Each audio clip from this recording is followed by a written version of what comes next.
Said Farini has been living in Malawi's Dzaleka refugee camp for 10 years after fleeing unrest in his home country, the Democratic Republic of Congo.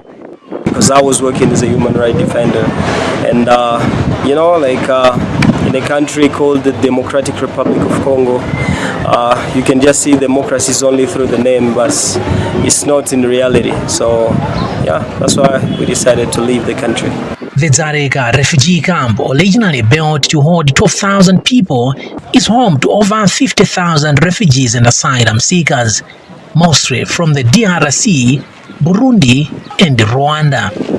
An estimated 8,000 have settled in the country's rural and urban areas, and most are well integrated into communities, the UN says. In March, Malawi ordered them to return to the camp, and in May, authorities forcibly relocated about 900 of these refugees to Dzaleka, an exercise human rights bodies say was a violation of their rights. Refugees say they were beaten and their children were exposed to harsh conditions, including imprisonment, during the forced relocation. Now, refugees and advocacy groups such as FGK Umuza Foundation and others sent a letter in October seeking recourse at the International Criminal Court, or ICC. Machona Piri is the liaison officer for Inua Advocacy. As at 5th September of this year, we had submitted 36 cases to the ICC, and these cases included issues of gang rape, issues of extortion and bribery by suspected police officers. The ICC has yet to respond to the October letter by the refugees and their representatives. In the meantime, the Malawi.Human Rights Commission has asked law enforcement agencies to investigate the allegations, says Peter Chisi, the Commission's Director of Civil and Political Rights.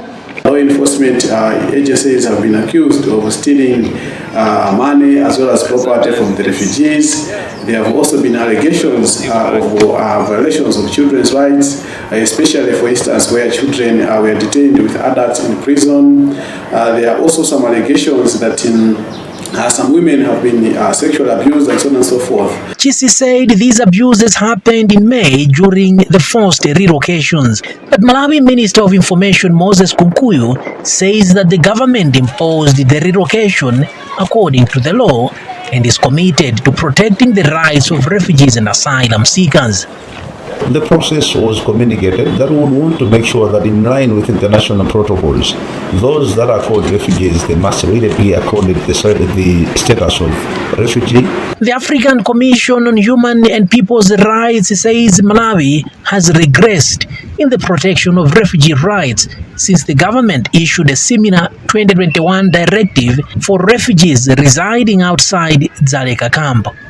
Chimwemwe Padatha, VOA News, Lilongwe, Malawi.